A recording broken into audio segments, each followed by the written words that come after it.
Hello, my name is Connor. And I'm Jason. And you are listening to the Amazed and Perplexed podcast.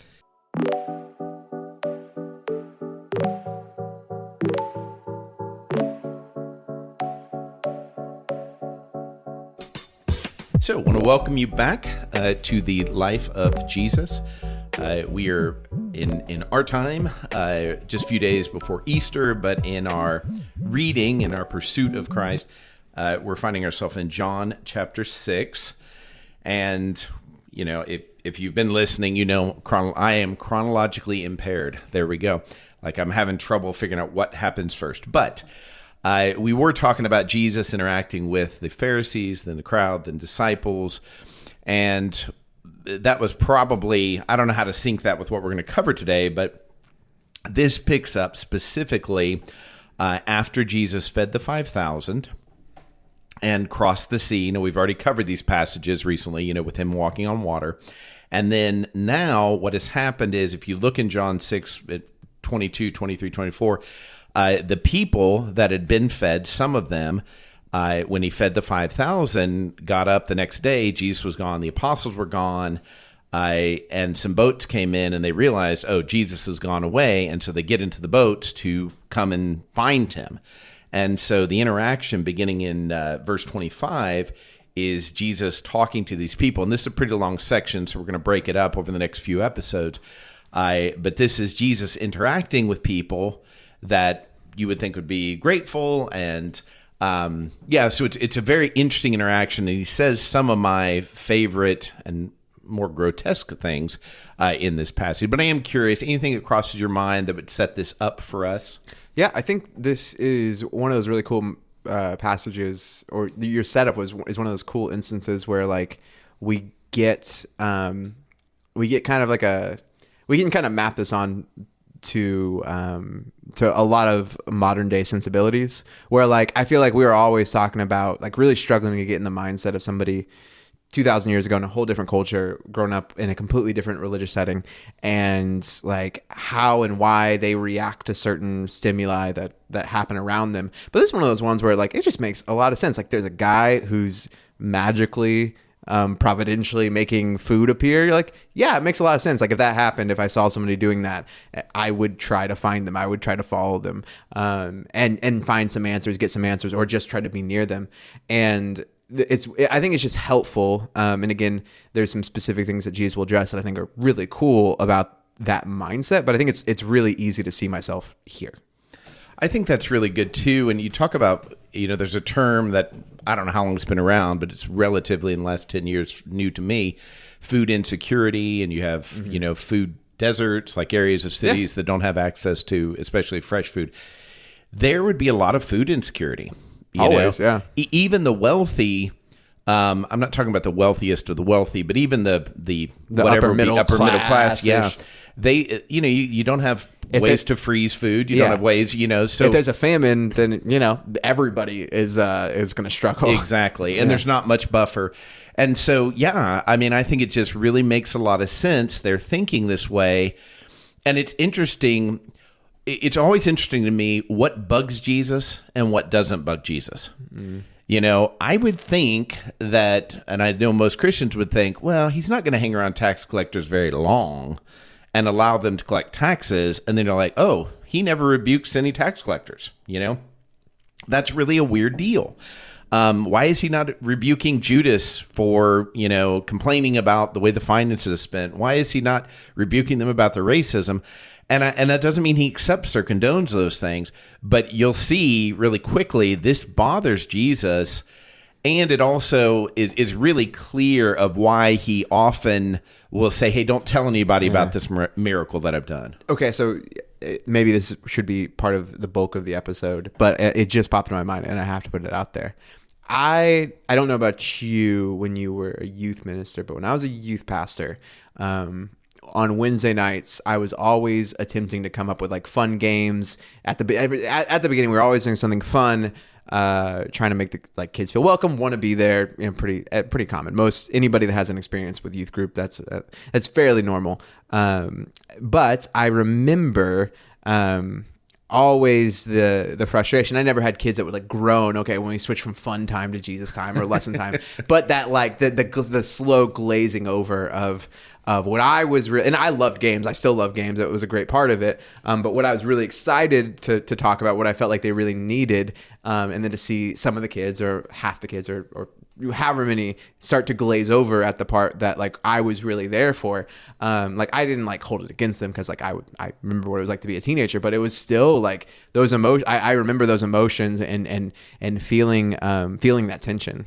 Yeah, I do too, and I like to. I love it when there's something that's easily parallel, and I think this is one of those concepts that are easily parallel. Because I like it when God's goodness matches my definition of goodness. And I hate it when God's goodness means I'm suffering or I am waiting on answers. And of course, you don't know if your answer's coming 1 second from now or never, until you get that answer. And so it seems eternal when you're waiting on something. And they are looking for food. And that's really clear. He makes it clear very early on in these interactions, but they want something more. They're looking. Food is a means to. This is how we do everything. What do you want? Well, I want to feel good about myself. Well, why? Well, so then I can be at peace. So you really want the fruit of the Spirit? Well, okay. Why do you want to be rich? Well, so I can know joy. And that kind of thing. Why do you want to have so many people like your stuff and do that? Well, so I can know love.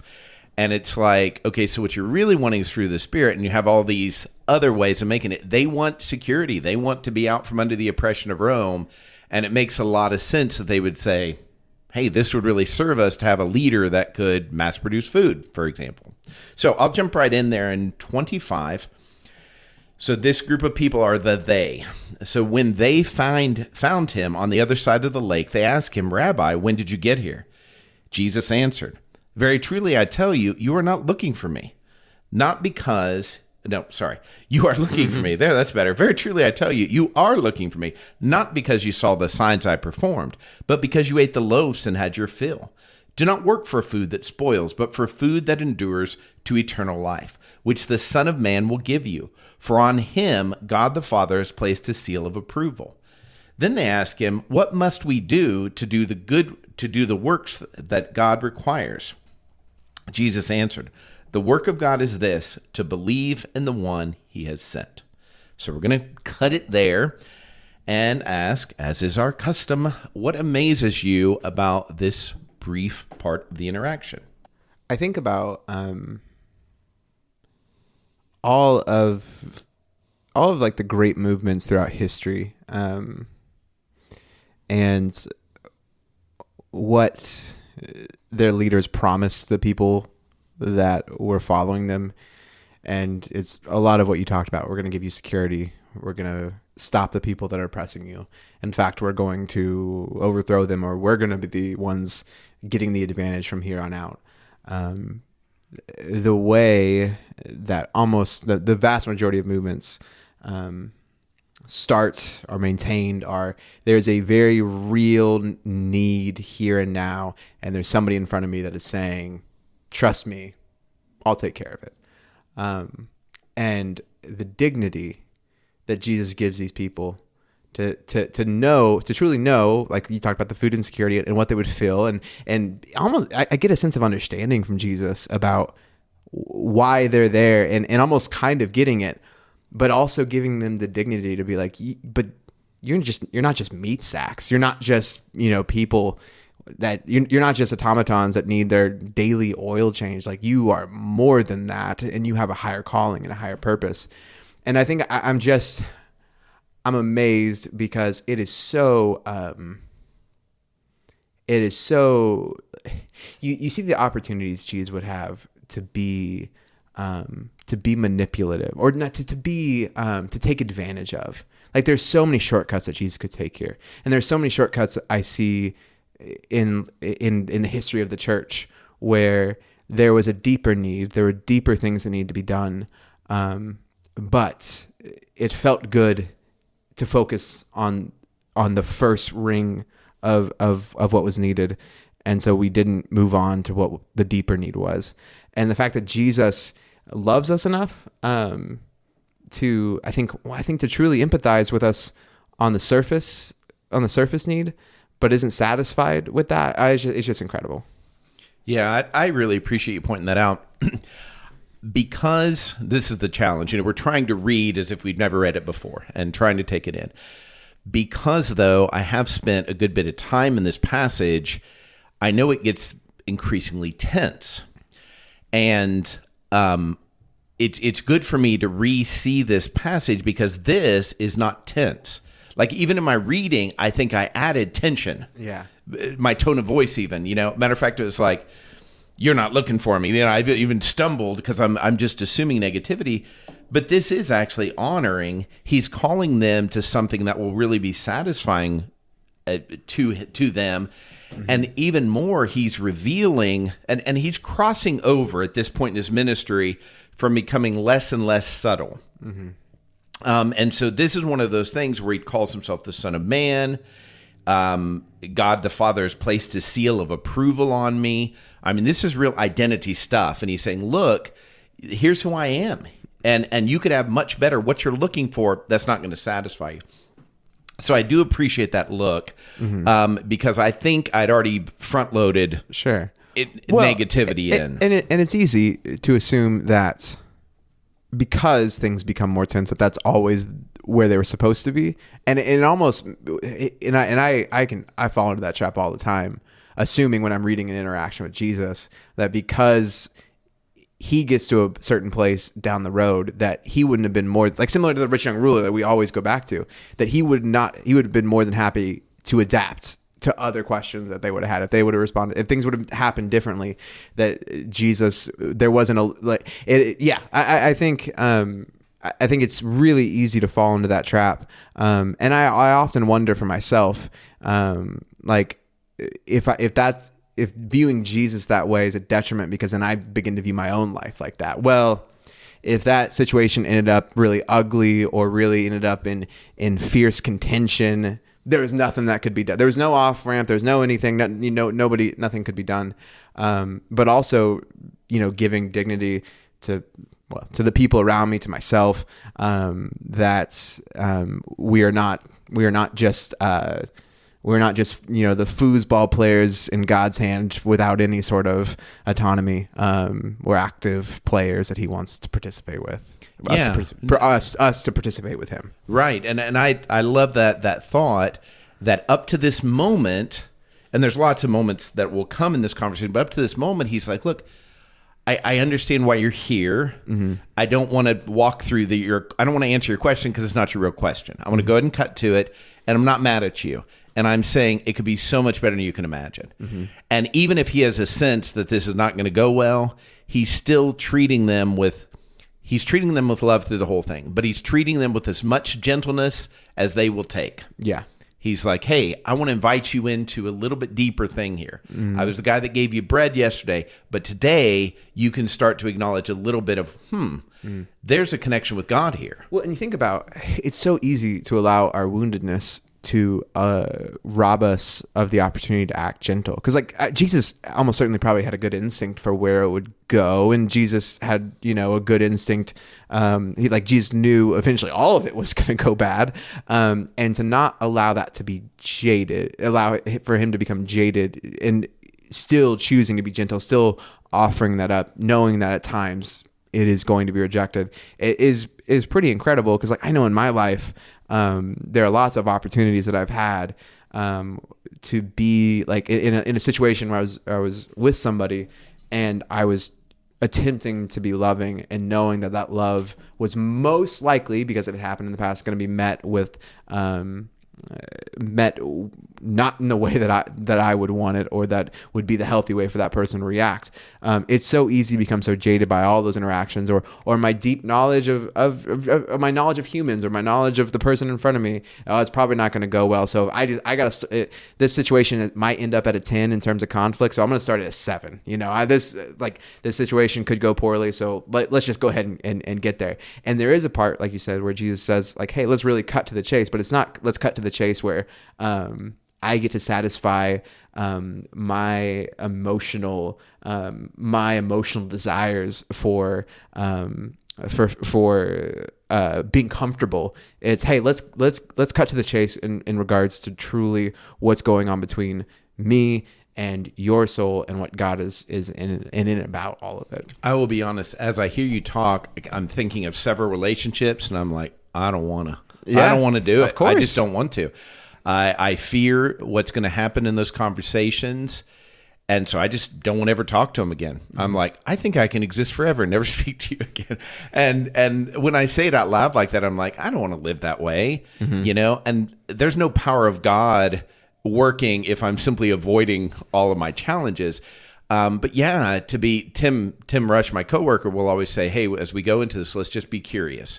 And that's like a code word. It sets off in me, suspend judgment and engage. And that is really hard work for me. I feel like I got to protect myself, everywhere. Absolutely. So what amazes you? I love the clarity, and I'm a little bit obsessed with this verse, honestly, but verse 29, it's just so direct. What must we do to do the works God requires? And in my mind, these two verses, 28 and 29, and he says, the work of God is this. To me, this is such a universal statement, and I've got to be careful not to take it out of context. But it's so clean. This is what people have been asking forever and ever. What do we do? What does God require for us? And I mean, in its most negative viewpoint, or most suspicious viewpoint, it's like, what do I have to do to pass this test? Kind of feel, Absolutely, yeah. But his answer is shocking to me because it's so crystal clear. And if somebody came to me on any given day and said, hey, what can I do to please God? I would not give this simple of an answer. Mm-hmm. And it'd be kind of like that dynamic where it's like, well, you have to love Jesus, love God, love Jesus. Okay. And this, and this, and this. And now we're on like 47 line items, But that idea that this is the work of God, and see, my belief, and I could be wrong, but that this is a really universal statement that we can pull out with integrity from this specific context and say, this is always the answer. Mm-hmm. Because the belief in Jesus, and I think it's interesting too, he doesn't say Jesus, but he says, or me, he says the one he has sent. And I think it is fascinating. Initially he sends Jesus, then he sends the Holy Spirit. Mm. And so I think that's interesting to put that in context. But it is that idea of my belief is what is supposed to lead me into all the behaviors that I would list as my line items. Yeah. So you saying all that, it makes me want to ask you this question. I've heard people speak on this verse a lot, not as much as you, but I wonder when Jesus says the work of God is this, in your mind, what does Jesus mean when he's saying the work of God? I think out of context of the question, I would naturally read this is what God does. Mm-hmm. This is the work of God. In relation to the question, because they're asking what must we, and I'm taking that and making it universal, what must humanity do to do the works God requires? So this is, by requirement, I hear baseline, and so this is what we must do. And then Jesus' answer is, here is the work that God is requiring of you. Mm-hmm. The work of God means the work that God requires. Okay. And it's belief. And so that seems to make sense. Sure. Well, so what I wondered, and I think it could be multifaceted. Like I wonder, like it's that, and also, hey, there's a deeper desire in all of our hearts that want to be a part of what God is doing. Now, sometimes that's masked, sometimes it's buried, sometimes we all the time don't follow through with that. But like there is a part of us, because we're made in his image, that is always yearning to be a part of what his plan is and be a part of what he is wanting to do. And the only way to truly get in on and like actively participate is to be a person that believes in Jesus, believes in the one who sent him. And so like is there an element here? Like I've always heard it taught and mostly read it as strictly like, hey, here's what you got to do to be saved, or here's what you got to do to get in, to be a part of it. But like, I also, now reading this and hearing you speak, I also want to, like, do I need to read this also more as like a, when I think about all that God is doing and all the plans he has, like, how do I get in on what he's a part of?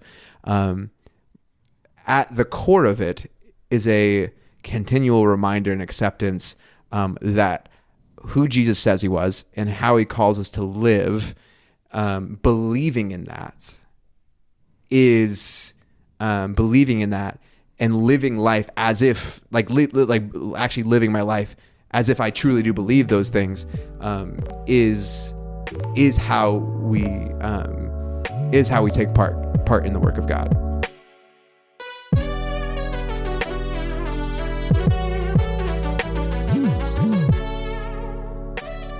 Yeah, and see, to me, I think I'm reading it like you're saying there. Uh-huh. You know how in your Christian life, if we were to go back, so I think you've been taking your Christianity like really seriously for 10, 15, 11, 12 years. Okay. Like that. And me really for the past like 25, 27, 28 years. Heather would like me to say 30 because that's how long we've been married. So maybe it's 31 She years. She married a heathen. Yeah. Oh, no. We're going to have to rewrite the whole thing. But in that time, I've had a lot of things that just captivated me. You know, man, how does the Holy Spirit work with me? Man, how do we motivate people to want God? Man, you know, and how do we serve the poor better? How do we love people that are really different than us? You know, these have been fixations of me at times.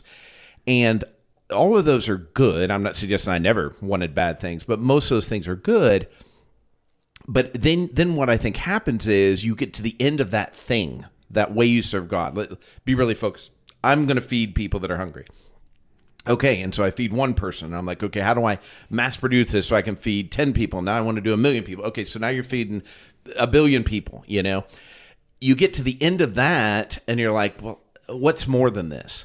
And I think this to me, this clarifies behavior doesn't lead to belief, but belief leads to behavior. That's good. And I think I was raised in a place that taught me to basically fake it till I make it. They're like, behave right, and then your belief will eventually catch up. Mm-hmm. And nobody said it that way, but that's it, because we didn't emphasize a personal relationship with Jesus. Now, the pendulum has swung, and a lot of times now it's like, don't do anything because that proves you believe. And I'm like, no, that's not true either. Yeah. You know what I mean? Belief should, and obviously James is the most clear on this, where he's like, you say you believe and do nothing, but I'm telling you, my belief is shown in what I do. And that's true. And it's also true when it says in Romans or Ephesians, where he's like, look, you're not saved by your works. Consider Abraham. So James is not saying you're saved by your works. He's simply saying when you believe, it produces something. Yeah. And when you're solely focused on producing, it may not lead to belief. And I think this is a clarifying dynamic, and then putting in the context, at least to the point we've read, because it'd be interesting to reflect on this passage 3 episodes from now when we finish, you know, this context, and say, okay, what is he doing with them to help them see this clearer? And I'm referring to that because I have some pictures in my head of where this goes, but it is that idea that he goes, belief is the starter. And belief in what? Well, believe in context that God, the Father, has placed a seal of approval on Jesus, the one he sent. Yeah. You know, these words that you just shared with them. Yeah. No, I think that's helpful, and I think it's clarifying. And I think it's easy, especially with these really well trodden over verses and passages, to not ask that question of okay, when it says the there, what does the mean? Because there are certain, and again, like obviously we take for granted that we all agree on the definition of that, although I've never heard the best definition for it that doesn't include the word the. Regardless, I do think it's really easy to get in a pattern of reading pattern that is predictive, is assumptive. Is that right? Is that how you say that word? Okay. Sure. Oh, fantastic. I love that. And I was hearing you read that, and then I realized, like, you know, there's some reading there that I've just kind of, I want to make sure that I am not reading in a way that I am allowing some of this juice to go unsqueezed. So moving past that, what perplexes you? I think mostly the this dynamic with how did Jesus know to go here? I wouldn't have thought, hey, people want food. And my thinking would be, look, I gave you that food, and I meant to give you that food, and I'm grateful that God chose to allow that to happen. But I need you to really search your hearts, and I need you to understand this is not about what you get. I would think that would be the best. Like if you gave me 4 multiple choice question or responses, what would be the best thing Jesus said? This wouldn't be in my top 2. Mm-hmm.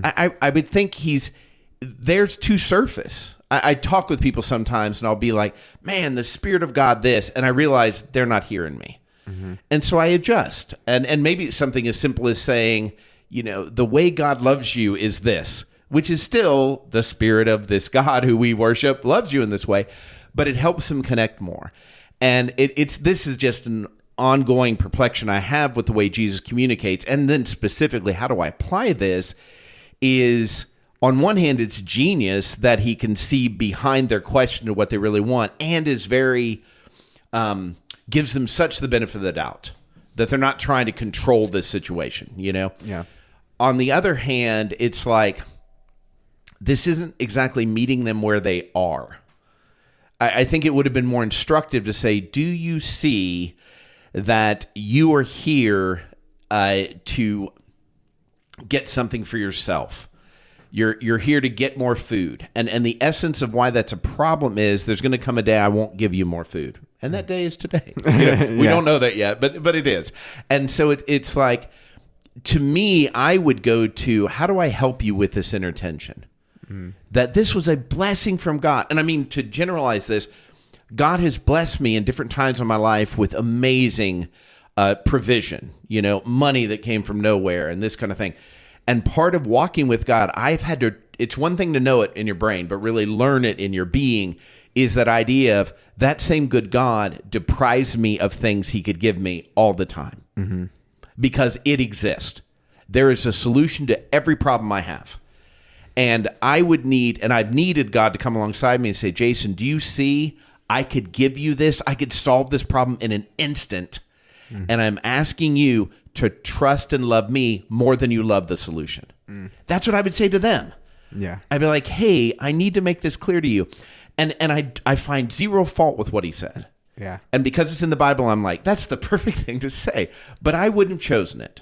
So, I kind of wonder, let's say, you're struggling, because this sort of thing has happened to me, maybe not this exact scenario, but I've heard this sort of thing happen to lots of kind of people where you're struggling to pay your bills and somebody calls you up and says, hey, I just feel like you need to have $250. I don't know why. And wow, God provided. It's amazing. And then next month, I don't know how's this going to keep happening. There is a way in life where you can rely on the providence of God, and it can be holy, and I think it can be good, where you go, man, if God doesn't come through for me, then it's all going to fall apart. The hard, I think the hard, again, the tension that you already drew out here is, we can become so attached to the method of God's providence, that we can look and recognize, like you said, that there's an infinite number of ways that God could come through in any given situation to remedy the pain that I'm feeling, or remedy your pain, or whatever it may be going through. And there's this funny tendency that we can be mad at God, being like, God, there's 1,000 ways you could come through for this.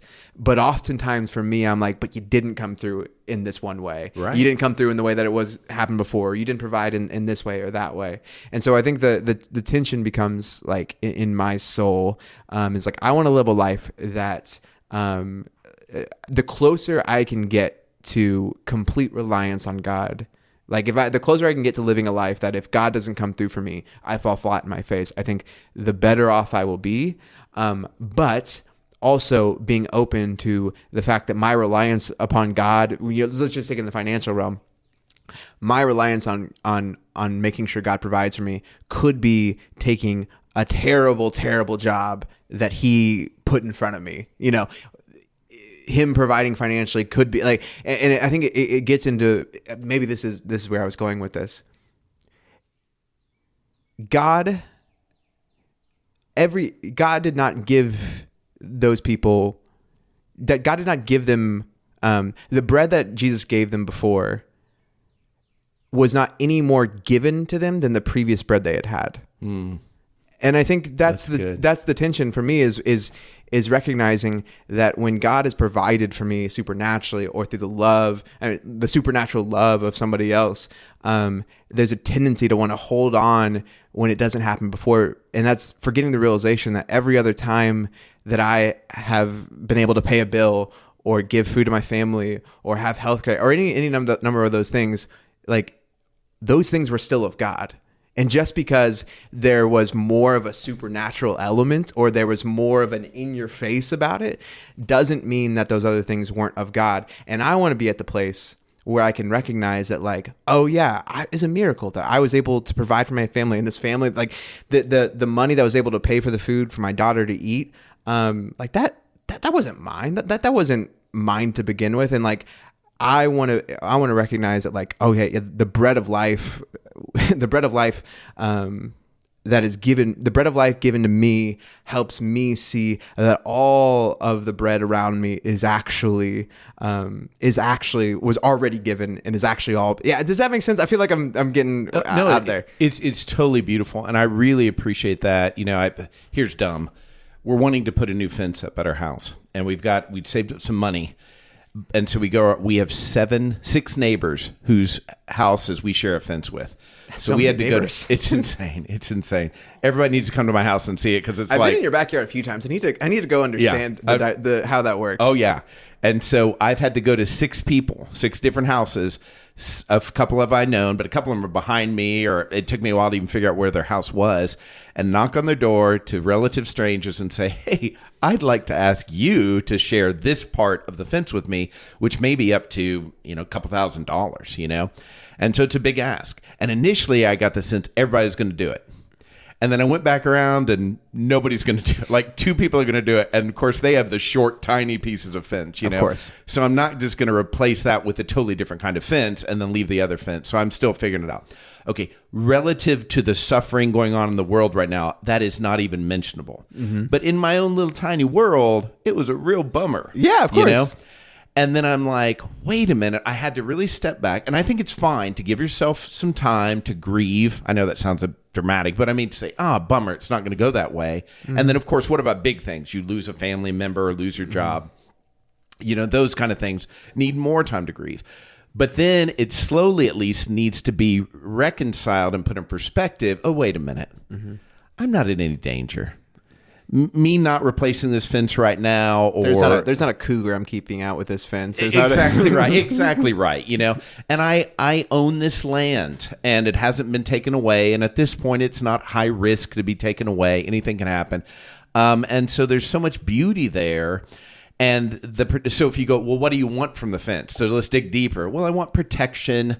I don't want to deal with problems of my dog getting into people's stuff. I want less drama in my life. Why do we have a fence in general? It's required by the city or whatever. I don't know. But it is that idea. I'm looking for peace. Mm-hmm. And then I remind myself that fence wouldn't have brought me peace. God's going to bring me peace. And then I think, well, God can bring me peace with or without the fence. And he's repeatedly doing it. Exactly right. Yeah. And I've never found peace that was based on true peace, based on the thing that I thought was going to bring me peace in the first place. Mm-hmm. That's why you can get to the end of something and be totally unsatisfied and like, oh, I wasn't even looking for God. Yeah. I was functionally idolating. Mm-hmm. What's the verb there? Anyway, I was worshiping an idol by thinking, when I get my fence, this sounds so ridiculous, but when I get my fence, then I'll feel, peaceful. Mm-hmm. And God's like, I could have made you feel peaceful with or without the fence. Well, and here's the beautiful part. I think we talked about this a few weeks ago. Like, I think God wants to sit with you in that moment of grieving or that of anger. And like, God's not like, I can't believe you, Jason. Right. Like we have this tendency that God all the time is looking at us like, do you realize how much I give you? Like he's some dad looking at us like, how do you realize how bad my dad, treated me? And it comes into it comes clarifying for me, like I do with my daughter, she's 4 years old. And so one of the things recently, like she just loves soda and she calls it fizzy soda. Like she just loves it to know she would drink 20 a day. But of course, like I'm not the worst parent in the world, so I'm not going to let her drink 20 sodas a day. And the ones I do are like the made up prebiotic, whatever, that are certainly probably going to find out they give you cancer. But right now we think they're healthy. Or they're healthier than like Coke. But like when I tell her no, like it feels like the end of the world to her. And at a certain point, like if she's gonna mope and cry about it for like an hour, at a certain point, I am gonna be like, hey, there's bigger things going on here.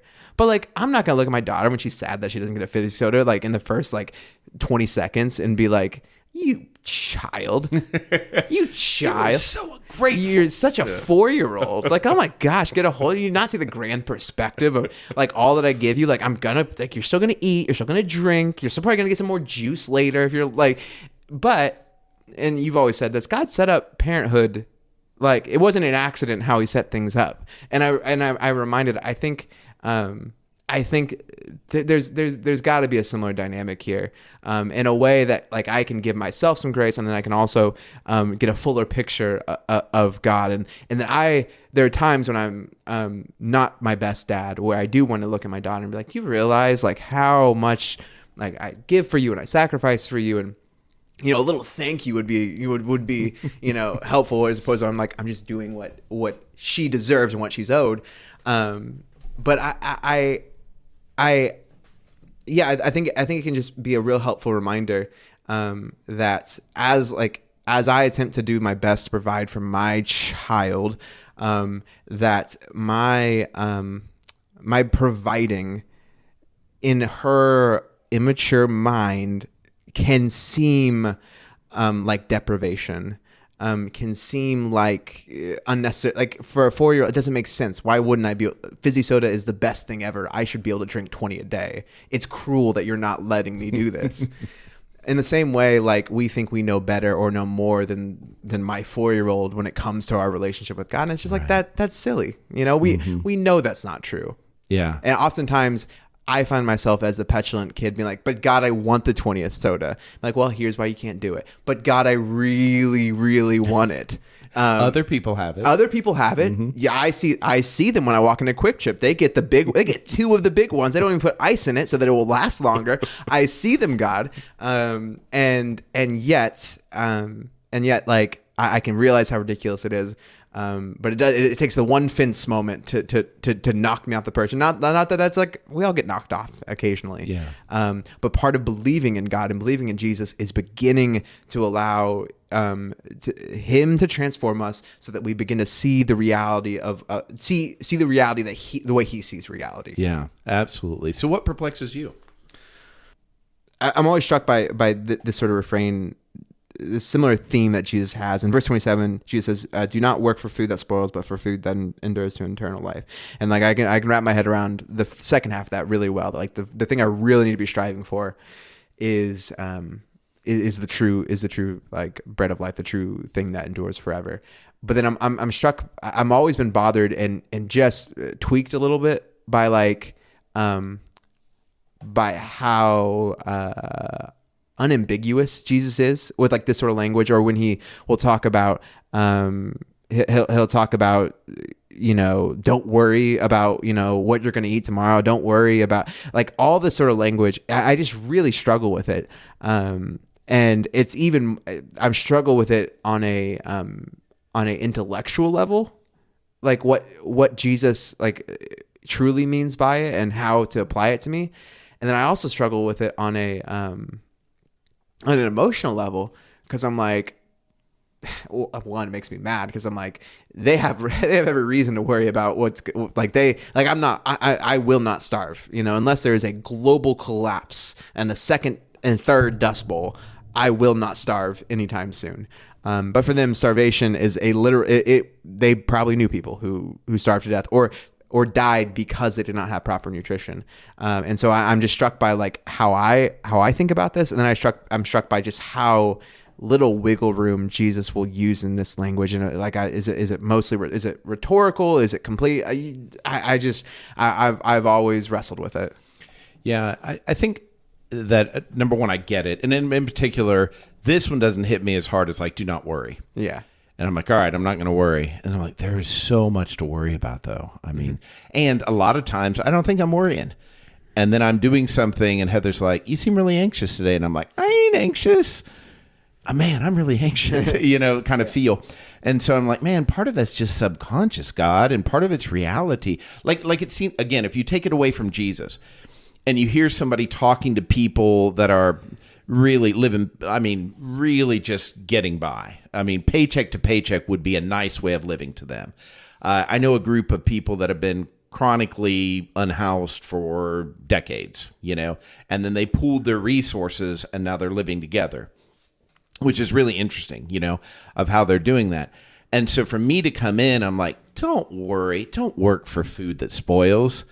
They're like, okay. And simultaneously, we have had to eat ramen, 4 days in a row, and I know a couple of them, man, have worked really, really, really hard to find work, and they just can't find work, And so I know for a fact these aren't lazy people. I know for a fact they're trying. I know some of their, spiritual, emotional, psychological maybe struggles. And I have great compassion for them, and I would never say this to them. Now the truth is still true. Sure. But I'm like, there's so many other ways to communicate. And this goes a little bit to I wouldn't have chose this response, Now, it's possible in context that if we were to see this, I'm like, oh, these aren't the people. Maybe. These are the people that could commandeer boats suddenly, maybe they don't need it. I mean, that's a possibility. It is. And situationally, they were separated from food simply because you didn't have food trucks and, people that come to you, but generally not. But even still, I think we do have to, number one, own, I don't know what it would really feel like to be there, and it might look different. I've really appreciated the Chosen for that reason, because they don't make every interpretation like I do. But watching some of these scenes play out, I'm like, hey, I think that could be how that happened. And I didn't ever think about it until I saw it in living color, as it were. But I also think there is I think sometimes we call things love that can be love, meaning they're gentle and they're accommodating and they're not requiring much. And Jesus would come along and say, can I show you where that leads? Let me show you where that ends up in 5 years. And he's like, do you see how that's not loving? To say, hey, I get it. Yeah, here's some more food, Do you see why I needed to hold ground there for them and set a boundary? And it only makes sense when you can see further down the road.